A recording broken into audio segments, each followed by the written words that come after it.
but it was a good time. It was a good time. My name is Crism from Crism Security, and today is Free Advice Friday. Fetch! Now then, we all love our dogs and they love us back unconditionally. So why would you put your dog's happiness and life at risk?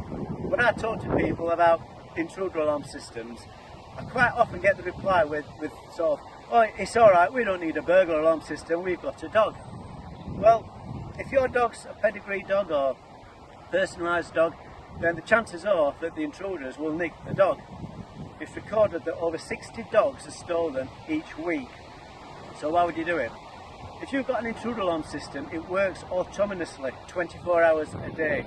It doesn't need pet insurance and it doesn't need feeding.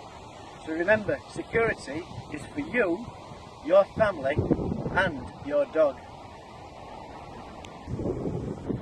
So thank you again for your comments last week, and please drop some below for next week and we'll see you next week.